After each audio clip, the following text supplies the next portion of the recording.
Have you ever felt there is something more, something hidden, waiting to be discovered, something that can change the way you see yourself and the world around you?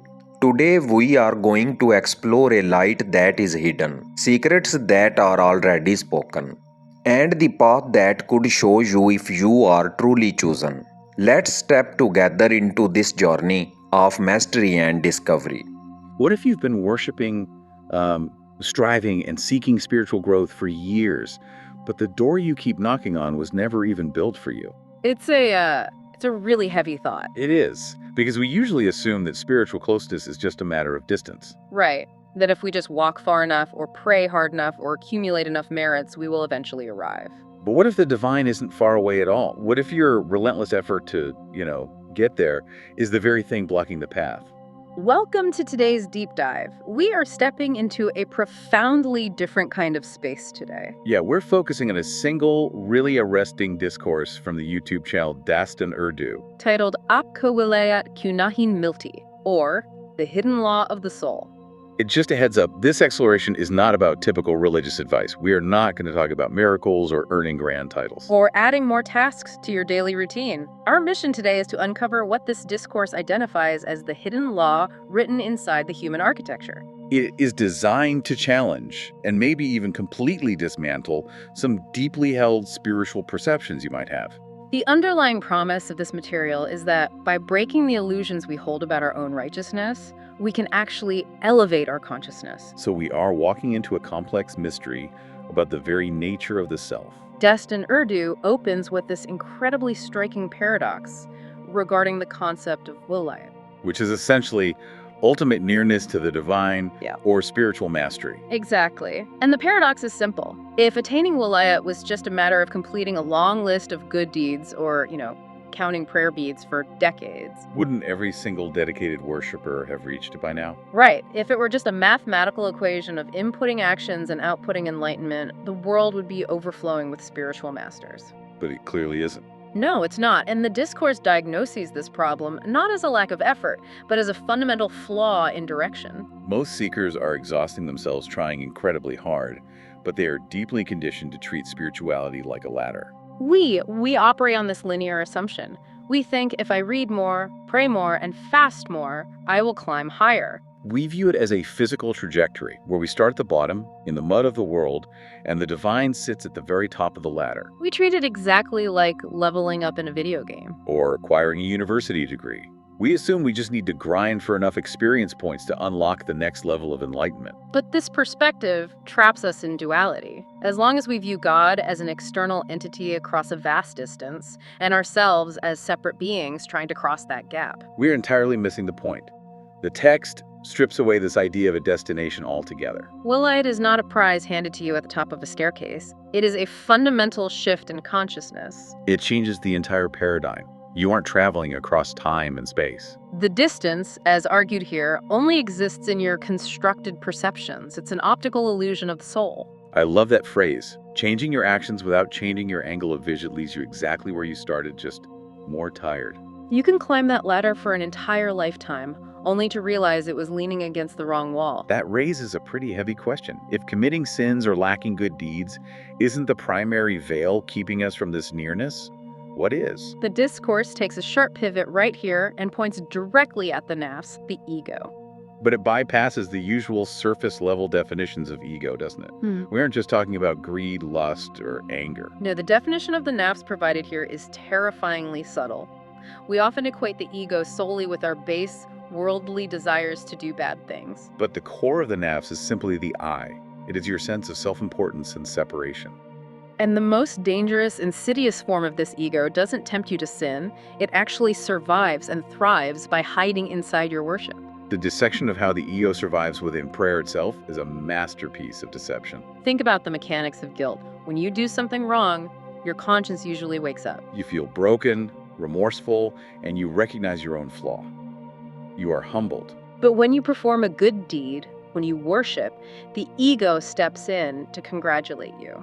It is an incredibly sophisticated survival mechanism. The ego realizes it can't win by making you a villain, so it decides to make you a hero. It pacifies your search for truth.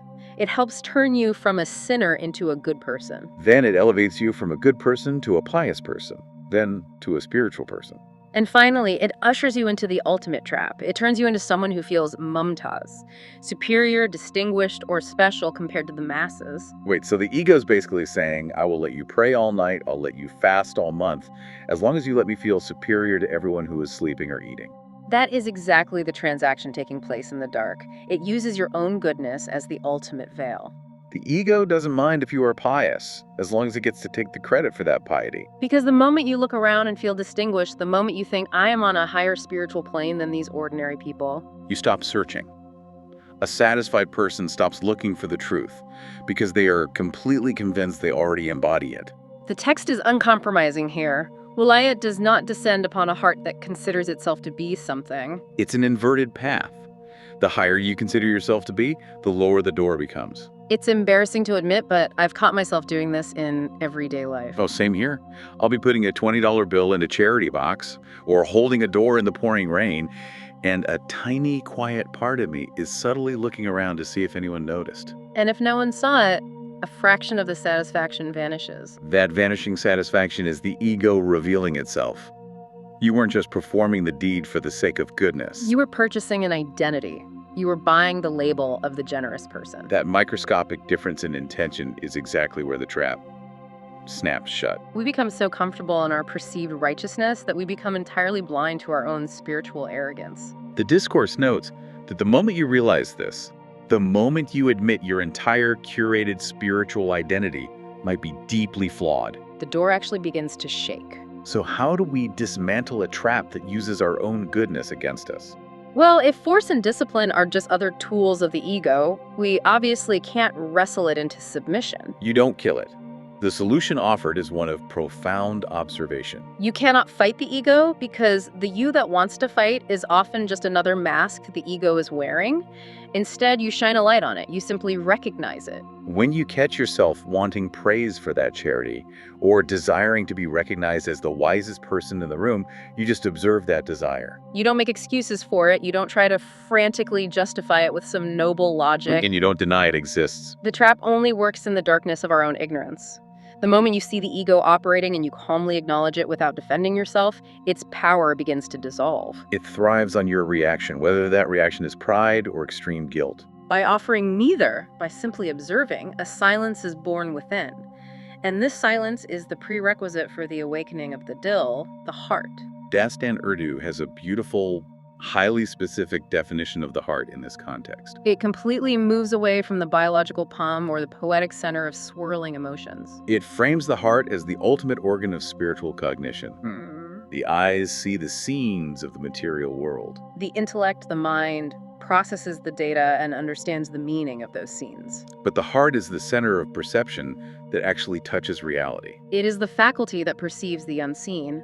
When the ego's noise quiets down, this heart awakens, and the entire underlying motivation of the seeker shifts. The text contrasts two distinct states of being here: the desire to acquire versus the desire to be present. Acquisition is the ultimate act of the ego. It always wants to gain more spiritual merit, unlock more mystical feelings, and hoard more divine experiences. It's still operating on that video game logic of collecting items. Precisely. But an awakened heart transitions from acquisition to pure presence. You stop trying to wring magical feelings out of your worship. You move from a state of demanding to a state of profound surrender. The change in how a person prays in this state is fascinating. The desperation drops away. You stop handing the divine a list of demands or asking to be granted specific spiritual ranks. And you start accepting whatever is placed in front of you. In that acceptance, a vast inner expansiveness opens up. You are no longer constrained by the narrow walls of your own desires and demands. You aren't frantically trying to change everyone around you or win theological arguments. You become deeply observant. This expansiveness is where the actual fragrance of Wilayat begins to be felt. It is born entirely from changing the angle of the heart. But the discourse pushes us even further to what it calls the final wall. This is the concept of fana. Now, fana is a term heavily loaded with misconceptions. It translates literally to annihilation or extinction, which sounds incredibly morbid. But the text is clear that this does not mean physical death. You don't disappear into thin air, And you don't abandon your family to live silently in a cave. Fauna is the shattering of the constructed spiritual identity. We spend our entire lives wrapping ourselves in titles to feel secure. I'm the devout worshiper. I am the relentless seeker. I am the knowledgeable student. These titles become our armor and our story. Fauna is the agonizing yet ultimately liberating process of realizing that all of those titles, even the most beautiful, noble ones, are just another veil between you and the truth. It is confronting to realize you might just be wearing your spiritual identity as a suit of armor. You are protecting a picture of who you think you are. Destin Urdu uses the analogy of emptying the vessel. You cannot fill a cup that is already completely full of itself. It has to be emptied out. And the practical symptom of this emptying is profound. You stop defending yourself. That is such a piercing metric. If someone walks up to you and showers you with intense praise, your heart doesn't flutter with pride. You don't mentally agree with them. Conversely, if someone harshly criticizes you, misunderstands your intentions, or insults you, Your inner state doesn't violently shake with anger or the desperate need to correct their perception. because there is no longer a curated image to protect. The picture is gone. The vessel is empty. The intense, burning desire to be seen, to be known, to be recognized by others as someone special entirely fades away. In this complete anonymity, in this total void of self-importance, an incredible silent strength is born. You cease to react. You stop competing. So if fauna completely empties out my identity, if I drop all my labels and stop defending my image, am I just left as a blank slate? That sounds terrifying. Is the goal to just become a void? It is a common fear, but the discourse answers this by introducing the final state, which follows fauna. It is called baka. Which means the enduring state or subsistence. You do not remain a dark void.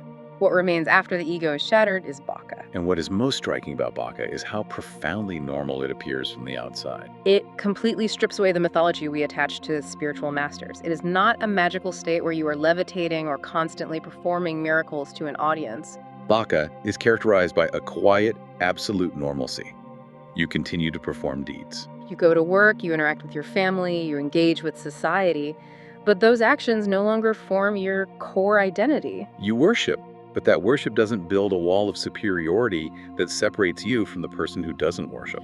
The phrase used here is perfect. You live in the world, but the world does not live inside of you. You are active and participating on the outside, but completely, unshakably still on the inside.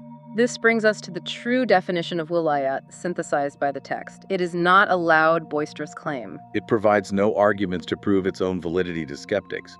It makes no grand announcements. Wilayat is defined as silent perseverance. It is an inner state of absolute peace, outwardly expressed through service to others, anchored by a deep namelessness in the heart. And crucially, it is not a finish line where you plant a flag, declare victory, and stop. It is a continuous awake awareness. It has to be present in every single breath, in the micro decisions of your day, in the quiet sincerity of how you listen to someone speaking. It is something lived in real time, not a trophy on a shelf. Which naturally shifts the entire objective of the seeker. You are no longer trying to become someone. The journey is about unbecoming everything that stands in the way of the truth. Destin Urdu acknowledges that for some people listening to this kind of discourse, it causes a tremor, a quiet calling. A realization that the path they have been running on for years was actually built on the ego's terms, and they are suddenly ready for the real internal journey. For those individuals, they offer a specific resource to pull the curtain back even further. They released an ebook titled Wilayat Karaz, Kalandar Karasta, which translates to The Secret of Wilayat, the path of the Kalandar. The inclusion of the term Kalandar here is vital to understanding the depth of this specific path. To understand the Kalandar, we have to contrast it with the typical ascetic, or the Zahid. The ascetic is often bound by their own piety. They are deeply concerned with rules, appearances, and the visible metrics of their worship. They're still operating within the economy of the ego, just using spiritual currency.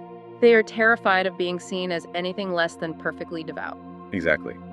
The Kalandar, however, is an archetype of absolute spiritual anarchy against the ego. A Kalandar is a spiritually free wanderer who has completely shattered the chains of performative piety.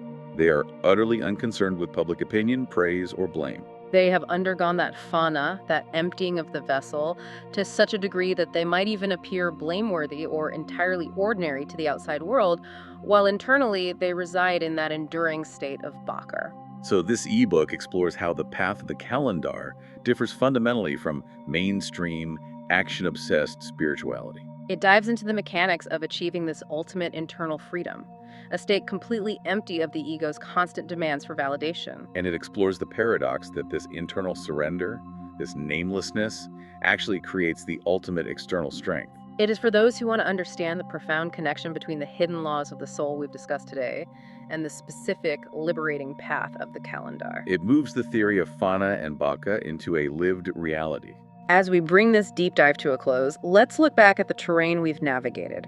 We started by dismantling the illusion of the spiritual ladder, the pervasive idea that we can simply climb our way to the divine by hoarding good deeds. We expose the sophisticated, terrifying trap of the nafs, the ego that actually uses our own worship to manufacture arrogance and halt our true growth. We moved through the awakening of the heart, tracing the shift from a desperate need to acquire spiritual rewards to a peaceful state of pure presence. We explored the agonizing but liberating process of Fana, emptying the vessel of our constructed identities and refusing to defend our curated image. And finally, we arrived at Baka, the silent, enduring peace of living in the world without the world living inside you. It is a profound namelessness. So as you step away from this and back into the rhythm of your day, back to your routines, your work, and your spiritual practices, I want to leave you with a thought that flips this entire paradigm on its head. if true spiritual mastery, this state of wilayat, requires the complete shattering of the ego, If it demands a profound, silent normalcy that seeks absolutely no recognition or praise. how many absolute awakened masters have you already walked past on the street today without even realizing it? Remember, the light we talked about is always there, sometimes hidden, sometimes waiting for us to notice. The journey is not about rushing, but about seeing, feeling, and understanding. Keep your heart open, stay curious, and let these secrets guide you, step by step, toward something greater.